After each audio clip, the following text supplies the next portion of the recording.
बिहार में शिक्षक बहाली को लेकर जो नई नियमावली लाई गई है, तो सबसे पहले जो गुणवत्तापूर्ण शिक्षा के लिए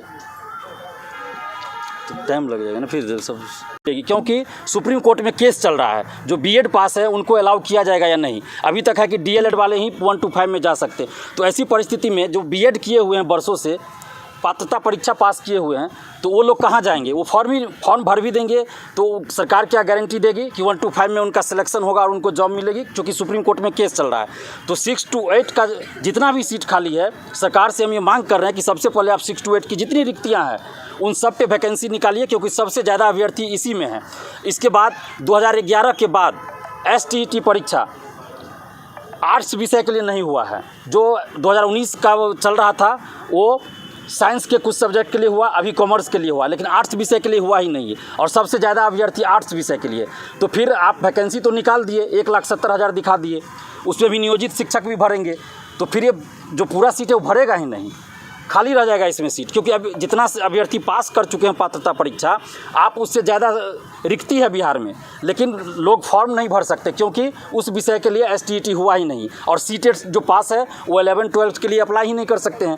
तो ऐसी परिस्थिति में सरकार को ये सोचना चाहिए कि क्या रास्ता निकाला जाए कि अभ्यर्थी फॉर्म भर सके। और इसके अलावा जो अपियरिंग वाली बात है, बहुत सारे स्टूडेंट्स का कहना है कि वो पात्रता परीक्षा पास कर चुके हैं, सीटेट पास कर चुके हैं, उनका बीएड का रिजल्ट आने वाला है, किन्हीं का जुलाई में, किन्हीं का जून में, तो उनको भी मौका दिया जाए, अपियरिंग में फॉर्म भरने के लिए मौका दिया जाए।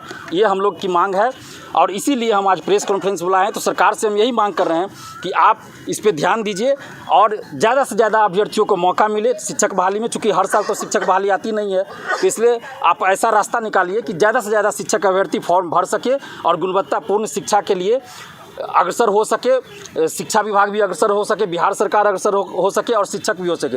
और एक और पॉइंट है कि नियोजित शिक्षक जो 4 लाख है लगभग, और जो नए अभ्यर्थी शिक्षक अभ्यर्थी, दोनों को आप एक साथ परीक्षा ले रहे हैं, जो कि कहीं से उचित नहीं है। आपको दोनों का अलग अलग परीक्षा लेना चाहिए। अगर नियोजित शिक्षक को आपको लेना है परीक्षा, राज्यकर्मी का दर्जा देने के लिए आप कह रहे हैं, हम तो मांग कर रहे हैं कि आप बिना शर्त नियोजित शिक्षक को राज्यकर्मी का दर्जा दीजिए, क्योंकि उनकी भी नियुक्ति नीतीश कुमार जी के मुख्यमंत्री काल में ही हुआ है, किसी और के काल में नहीं हुआ है। तो आप उनको बिना शर्त राज्यकर्मी का दर्जा दीजिए, और उसके बाद आप डिपार्टमेंटल परीक्षा लीजिए, या BPSC से ही लेना है तो उनका अलग से परीक्षा लीजिए नियोजित शिक्षक का।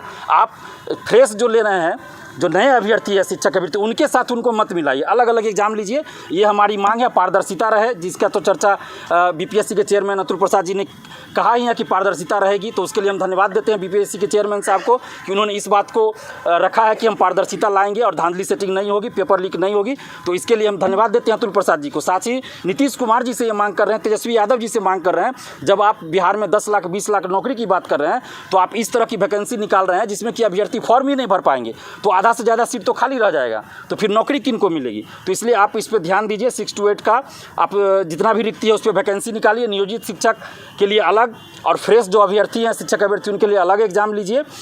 यही हमारी मांग है।